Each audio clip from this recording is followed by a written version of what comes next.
Hi everybody, my name's Anne. Thanks for tuning into Art on the Creek today. We are in my home studio in Parker, Colorado, and it is Sunday, which means it's time for a review.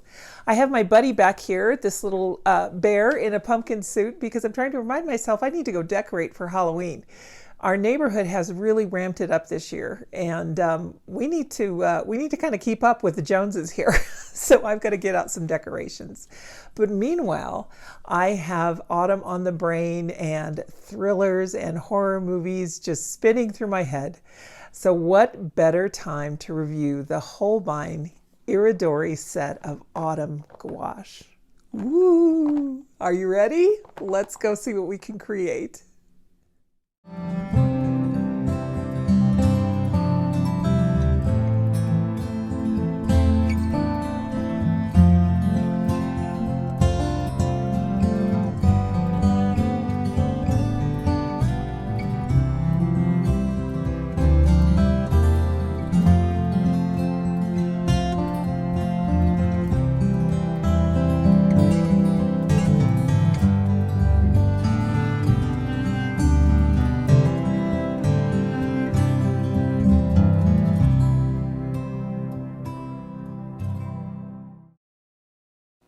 I don't work in gouache a lot on this channel, but I do in my personal life. And I wanted to find a gouache that was really, really nice, that worked for me. And I landed on Holbein. It really is one of my favorite products. And I just really like using this art supply. The Iridori set specializes in 4 different seasons. And this one on the top right here is the autumn. This one down here is summer, and I'll put a card up. I've already done that review, but right now today I want to focus on the autumn. Look at that beautiful color palette. Now the Iridori focuses on the colors of the season. Let me turn this right side up here so that you can see it. So each one of these sets will give you a wonderful palette that you can use and mix and create all kinds of different colors to paint anything in any season really, but I really like the special focus of these. And this one's kind of fun because it comes with an antique rich gold. So let me go ahead and I'll speed this up so that we can swatch this out, and while we're doing that I will give you some of the pigment information. Whenever I swatch gouache out, I do like to put a little line of Sharpie there just so I can really see how opaque, I can get things. Sometimes it says that they're transparent, but you can get it to be kind of opaque. So just wanted to put that out there. That's what all of the black Sharpie is on there. And now the palette that I'm using is just really an appetizer tray. I will put links to everything in the description. I think I got everything I'm using today on Amazon, and I like everything with the exception of the paper that I'm going to swatch this on. That one's kind of a funny story. I wanted to use the Fabriano. I love Fabriano paper, but I wanted to try their Studio watercolor paper. It's 25% cotton, 140 pounds, 300 GSM, and I'm going to swatch on that. And that's where my love for it stops. It's a fine paper, but if you're learning watercolor, it's really not going to give you the right kind of feedback, and you might be frustrated. At least that's my opinion. If you're one that loves cellulose paper or wood pulp paper and you've gotten it to work for you, that is wonderful. And when you're just starting out, I think it's important to have 100% cotton paper. You don't have to invest in the most expensive paper, but investing in something that is at least 100% cotton, and there are plenty of great affordable brands out there. In fact, I'll put a link to one that I really do like. It's Aqua Bee watercolor, and I think Daler Rowney Brush Company is the parent company that makes that one. Not certain on that, but anyway, it's very easy to get. It comes in loose sheets, it comes in journal form, and I really love that paper. That's the book I'm using for my Disney Villain Challenge this month. So if you're interested in that, that's over on Instagram. I'm just posting a picture every day. I'm not doing any videos on that. Here are these colors. Look how beautiful they are. Now the one thing that, if you get any kind of binder separation, there is one there that had just a tiny bit, and it was the bark brown. That's the top right. It had a tiny bit of binder separation. That can be normal, so don't worry about that. Don't think that that's something wrong with your product if you do get binder separation. What it will look like is you'll have some pigment come out, and then there will be a clear pool of a viscous liquid next to it. Sometimes it's amber colored, but all you need to do is just either poke a paintbrush handle or some kind of a toothpick or something inside the tube and just mix it up. Here are the brushes I'm going to use today. This is a travel set by Jack Richardson. when you're using gouache, you just want to use a man-made fiber brush. Save your imitation squirrel, imitation Kolinsky, save all of those for your watercolor. Use a Taklon or a nylon for gouache because you want it to hold very little water. Gouache is just a tiny bit different than watercolor. You need to really have it so that you're not going to be dealing with a lot of water unless you intentionally want to put that water there. So now is where I will speed these up, and as promised, I will tell you about the pigment information here. My quest for gouache landed me at Holbein, and it really is simply because it was one of the first professional brands that I found, and I really, really liked it. There are many different kinds of gouache out there on the market. If this is something that's not in your capacity right now, I know that Paul Rubens has come out with a set of gouache, and that one I would feel confident in trying that one. I haven't tried it yet personally, but I would feel pretty good about it. Let me go through this real quick before I run out of time, and I'll tell you about the colors that come in this particular set. Safflower red is the top left, PR 170. Orange is next, PY 42 and a PR 9. Gardenia yellow is a PR 42, PY 42, excuse me. Amour cork yellow, and that is a PY 154 and a PG 11. Amber, PY 119 and 83, PY 83. Bark brown is the top right there, PY 111, PR 101 and a PBK 11. And then down on the bottom row, we have smoked bamboo, PR 101 and a PBK 11. That one's a beautiful tone when it's diluted. Next is a leek green, PY 42, PY 74 and a PG 7. Next we have pine tree green, PY 42 and a PG 8. And the same pigment combination next for elm green. However, you can see that it is in a slightly different ratio to achieve a different tone.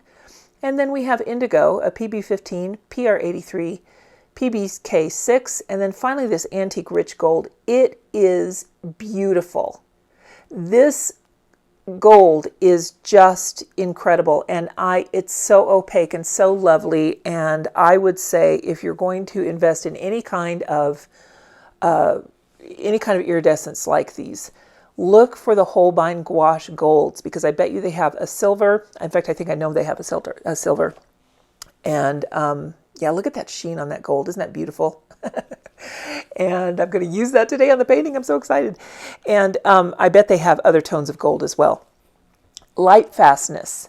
Most of these have 4 stars or 3 stars light fastness. There's only a couple that have 2. So you really are getting a good quality product.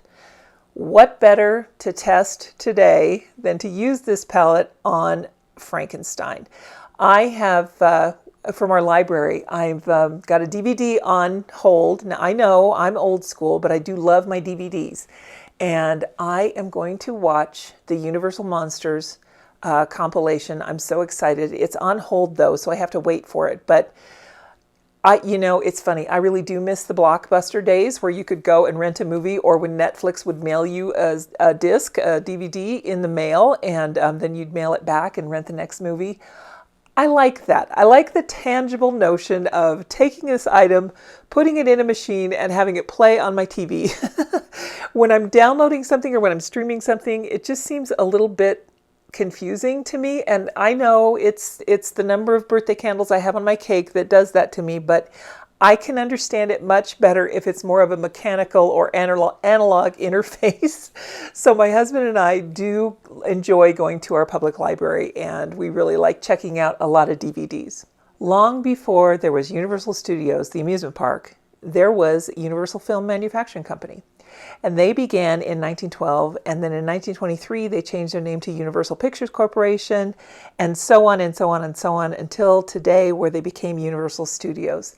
To me, Universal Studios will always be in Hollywood, and it will always be that backlot tour where you can get on the tram and go see the shark that they used in the movie Jaws, the puppet, the mechanical puppet. You can oh gosh, they change it every year. So every time I go there, there's some new movies. But one of my favorites is the Psycho house from the movie Psycho, and Norman Bates. They hire a current actor to just, not a famous actor, just an actor looking for work. There's plenty of those out in Hollywood.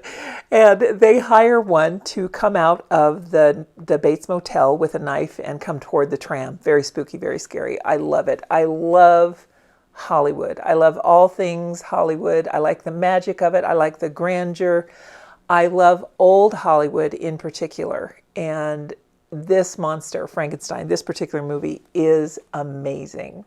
Now, of course, the Frankenstein movie that I am referring to, the 1931 production, is based on the 1818 novel Frankenstein by Mary Shelley. This one was starred Colin Clive, May Clark, John Bowles, Boris Karloff, Dwight Fry, Edward Van Sloan, and Frederick Kerr. And together they made the most beautifully directed and spooky film that, this was just terrifying. It was in black and white. And of course, when I first saw it, it was in reruns on television. But I remember watching these. They would show on the weekends. They would show a lot of movies, a Saturday matinee kind of thing, on the TV. And of course, all these movies were black and white. So when I was growing up seeing these movies, they were only 40 years old. A movie that was 40 years ago today, let's see, that would be in the 80s.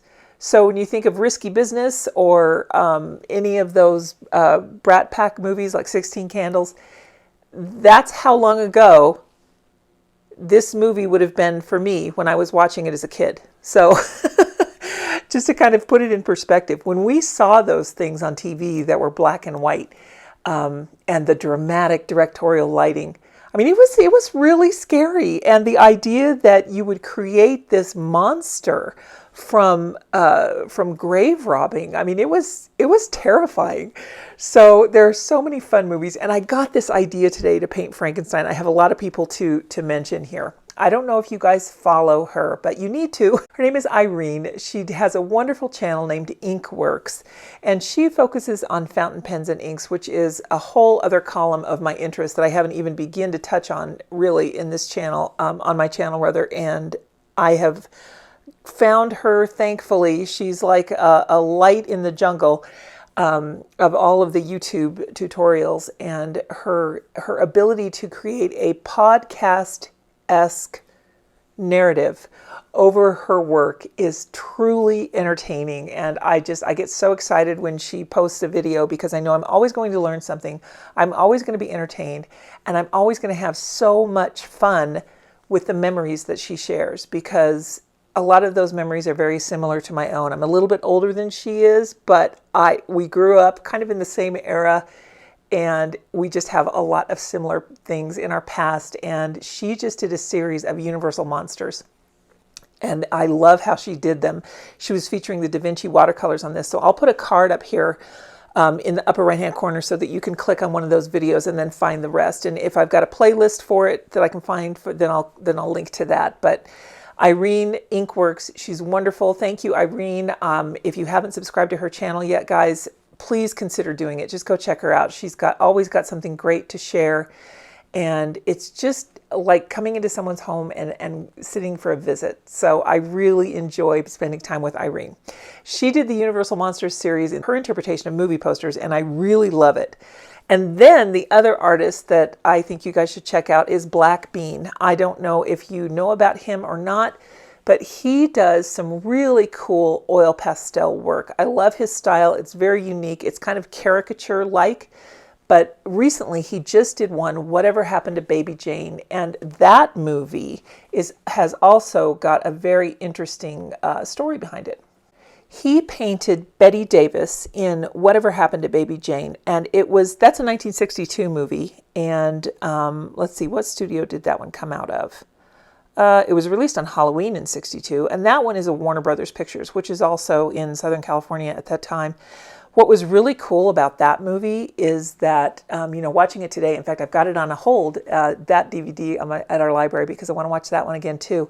I remember the big rivalry between Betty Davis and Joan Crawford, and that was a real life rivalry. And the real terror in that movie was what happens when you are an aging starlet. And the director handled it so well. So I just want to say a huge thanks to Bean for painting Bette Davis in all of her glory in that movie, because it really was a unique role, a unique story, one that I really remember. And yeah, if you haven't subscribed to Bean, check him out. He's really worth subscribing to. He's so creative and a lot of fun as well. And it's been a few minutes since I've seen Whatever Happened to Baby Jane, but I remember when I first saw it, and I was very young. I didn't understand why she was wearing all the pancake makeup and why her hair was in the ringlet curls, and little subtleties like that were handled so well in the movie, because she just kind of stopped time, and when the world stopped for her, when she stopped being a star, time stopped for her as well. And just all of these kinds of psychological thrillers, any of the Alfred Hitchcock movies, gosh, one of my favorites is Rear Window. There's just so many cool movies out there, and I love a lot of the current thrillers too. I like some of the creepy stuff. The ones that I really don't enjoy too much are just the slasher movies, although when I was a teenager, I had my best friend and we would go to every horror movie that we possibly could at the movie theaters. And inevitably, a slasher film where teenagers go to some kind of summer camp in the woods, that would come up. And the most recent series that I've watched with my daughter that I really find horribly scary are the Insidious movies. So if you've seen those, let me know. Let me know in the comments which movies are the ones that really scare you, that thrill you, that you still really enjoy. Silence of the Lambs, terrifying. But this Frankenstein movie is really just great. One of the best scenes, I think, one of the most well-done scenes ever in Hollywood history is when they are in the town square and all of the village people have the torches. To me, that part of the movie is just purely iconic, and I think so many other movies have taken over that same image, that same setting rather, from the original Frankenstein, to go ahead and put that in their movies. So yeah, this movie is one that really has stood the test of time. So let me know in the comments, what is your favorite movie this time of year? Is it something more modern? Is it like Hocus Pocus? Or do you know what I watched last night with my husband? We were remembering our daughter, who we miss. She's away at college. And we were remembering her childhood, and we decided to watch Halloween Town with Debbie Reynolds. And it's just one of those feel-good movies that was very much of the era that it was made in. The costumes are, frankly, they're bad, but at the time that was what there was, and it was really just so charming because our daughter thought it was such a good story. And the memories that you have with movies aren't just the film itself or the story itself, but maybe they're who you were watching it with, or the look on their face when they saw something. I will never forget when we took our sons to see Titanic. The theater was so full, and our younger son, our daughter wasn't born yet, so our younger son had to sit on my lap, and I remember there were moments in the movie when he was so scared that I could feel him really press into me, and it was interesting. I was debating whether or not we made the right decision to take him to that movie at that time, but they loved it. And of course, we talked about it later, and they weren't too young. It was fine. But yeah, I really like horror movies, and this time of year is when I really want to pull them out. I want to watch them just as the sun is setting and the leaves are rustling outside, and maybe it's a windy day and you've got your favorite hot beverage in your hand and you're cuddled up with a fire. I don't know, those little noises in the corner of things that go bump in the night, sometimes that give it a little bit extra kind of a thrill. So I thought that this would be a perfect subject for our Holbein Iridori gouache, and I'm just using a Strathmore Tone Tan sketchbook to do this. Now, I've painted gouache in sketchbooks before, and it does wrinkle up a little bit, but all you have to do is iron it with a iron on the cotton setting. So what I do is I protect my ironing board, like with a sheet or some paper towels, put the painting face down, and then very lightly mist it with some water. Just get a spray bottle on the back, and then put some more paper towels on top, just one layer, and iron over it in the cotton setting. And just you don't hold the iron in one place for too long, but you really can flatten out your paintings if they've gotten a little bit warped. That works for watercolor paintings, paper of all kinds. I've never had a problem with it, and this is such an affordable way to have a nice gouache sketchbook if you want to keep working in gouache. Now, one thing about gouache, if you're going to put on other layers, which you can, it works a lot like acrylic in that you can put a lighter color over a darker color. And this is something that if you're struggling with watercolor, maybe consider gouache, because gouache can open a whole lot of techniques and doors for you that maybe watercolor has been a struggle for you. Because when we work with watercolor, we have to go light to dark, we have to make room for our whites. Well, you don't have to do that with gouache. You can go in whatever order that you like, and then I'll come back and I'll put some lighter colors on top and do some highlights. So my brain works better with gouache. That's why I do it for myself. I guess I should do more of it on this channel because I have a lot of fun with it. And let me know in the comments if this is something that you'd like to see more of. We don't have to paint monsters. We can paint whatever we want. If that's something that you'd like to see more of, working with gouache and how to do that and some tips and tricks, I would be more than happy to show that to you. And in fact, I think this is a good time to interject here a little bit and talk about memberships to my channel.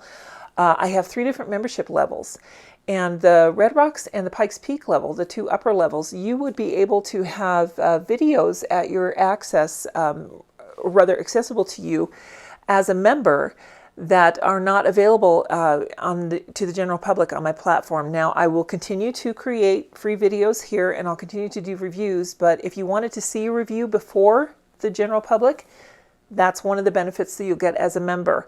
Another benefit that you can get as a member is I will answer your requests for videos and things like this. When I do these tests, oftentimes I will review a product and then no longer have a use for it. So I have many watercolor palettes that have been used once. I actually have an unopened set of Caran-Pablo colored pencils that I will not use because it was a duplicate that I ordered. And as a member, I will give you the opportunity to receive that item, whatever item it is that I'm featuring, free of charge. I will mail it to you, and that's something that I will start doing as it gets closer to the holidays. But if you become a member, then you'll be able to have access to all of the types of things that people on Patreon can get. I'm just doing that right here on this platform for you.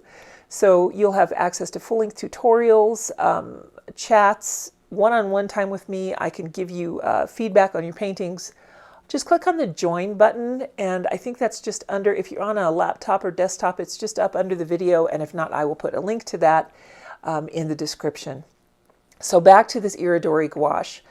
You can go light over dark. The thing about gouache, though, what it's going to do is the layer underneath is not stable because gouache is extremely water soluble, which is great. As long as you know the properties, you can use it to your advantage. So you can see with a lot of these extra layers that I'm putting on here and working on this highlight across the ridge of his forehead there, I can go back in with a lighter color and intensify that highlight, and I can go back in with a darker color elsewhere and intensify the shadows. And you can continue to layer that way. Because it's not like you're going to fill up the tooth of the paper. You can put some nice blues or browns over the black. And in his hair, I did use the indigo and the bark brown to mix that black. And then I used different ratios of it to paint over his hair. So he kind of had a little bit of highlight showing. I really enjoyed doing this. It was effortless. And I firmly believe that part of that effortless feeling of painting with this is because of these paints. I mean, they do exactly what you want them to. You can water them down to make a thin wash. You can make a gouache painting look very much like watercolor if you water it down enough. You can also make it look a lot like acrylic or oil if you keep it a little more opaque. So you have an awful lot of leeway with gouache. You will see that there is designer's gouache and that there is artist gouache. Gouache is a medium that will dry matte, meaning it doesn't have any sheen on it. And what is so good about that is that its really intended use, its original intended use, I believe, was to make prints from. So in all of the Disney film classics that you know from your childhood, all those cartoons before digital animation, The cells were painted with gouache because they were opaque, they could be used easily, they didn't pick up any odd light reflections. You could paint them on the acetate or whatever, mylar, whatever material they used for the cell, or even glass or acrylic, and then they could be washed off and reused. So very practical medium for making prints from. Designer gouache versus artist gouache. I have heard many different justifications for the difference between designer's gouache and artist gouache. But here is what Jackson's Art Supplies says. And this was in their blog of August 10th, 2023. And I trust them. So for the purpose of this video, this is the explanation I'm going to give you. Artist gouache ranges are more likely to contain a greater proportion of colors that have excellent light fastness. So if you're looking for artist gouache, you're going to typically find a higher light fastness, while most designer gouache ranges contain more fugitive pigments. So that is a good way to think of it, and I think that you can also think of those words, artist versus designer. So for a designer, let's say you're a fashion designer, you're going to have your croquis book and your journal, your sketchbook, and whatever paste up or a painting you have is going to be used for reference, and it's not going to be hanging on a wall. So you're going to make prints from that design or posters from that, whatever it is you're designing, a landscaped architect, anything, whatever it is you're designing. A print will probably be made from that. So light fastness doesn't necessarily have to be a concern. For artists, if you want to frame it and hang it up, you do need to have light fastness as a consideration. Holbein gouache is an artist gouache. It's up to you. Whatever kind of gouache tickles your fancy and one that you like using, that's the gouache you should get. Holbein is the one I happen to land on, and I cannot find anything negative to say about it. If you're looking for a high quality professional gouache, the Holbein sets are amazing. They're all sold individually. Prices are pretty reasonable, I think. And again, I will put that information in text at the bottom, and I will also put it, it'll show up, if you click the link in the description. And by the way, all of those links will be affiliate links. All of those things really do help Art on the Creek to keep going, in addition to the memberships that I mentioned earlier. So I thank you. I thank you guys so much for all of this. This is my passion. It's something that I've always wanted to do. My training was in English and teaching, and I always just was kind of an artist on the side, and now I'm able to combine both of those things in my retirement and share that with you guys. So I thoroughly appreciate your viewership. I really love hearing from you, all of your comments, and that's the reason actually that I decided to start the memberships, was so that I could cultivate kind of a closer virtual relationship with all of you. Back to this gouache here. Let me tell you about Iridori and what that means. The Iridori assortment is a selection of 48 of the most beloved traditional Japanese colors. Traditional Japanese colors find their beauty in the changing of the seasons, with the delicate color tones based upon history and color names born from nature, which is one of the things that led me to believe that Holbein would be worth experiencing, and I've not been disappointed. Each of the colors that you get in the sets are unique, so you will not find any repeats. And then with that antique gold, that's just kind of icing on the cake for me. I like how they're packaged in seasons, because curated palettes are really kind of fun to play with. In fact, back when I used to write pre-K and elementary school curriculum, I used a lot of seasonal based prompts to create a lesson. So, you find a book and then it would associate with whatever season, and then you could create an entire unit based on that season and that book or whatever it was you were trying to do. So seasons are a wonderful tool for you to come up with a subject to paint with. And that's one of the reasons I really like these cultivated palettes. You can also dip in and get yourself 12 colors, decide whether or not you like it, and then add on to it as you wish. I'm one guilty, I'll raise my hand, I am very guilty of wanting to have the entire set. So that's why I have all 4 seasons. I did have to save up for them, and I'm very happy that I did, because they have really made me excited to paint in gouache again. If you're not sure at all if you even want to try gouache, I would say get a tube of white. And in fact, Holbein has a wonderful white. It is their G885. and it's sold individually. So if you're not ready to take the leap into gouache, at least get a tube of white and see how you can apply it in your watercolor. You might decide that it's a whole lot of fun and you want to try some more.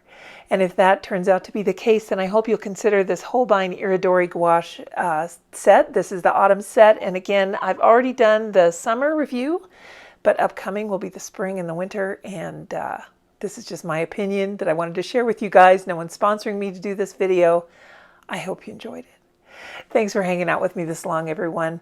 I really hope that you're having a wonderful fall and enjoying the changing of the leaves, the changing of the temperatures, and maybe you're watching some really good monster movies in the process. We'll talk to you guys later. Everyone have a wonderful creative week. We'll see you next time. Bye now.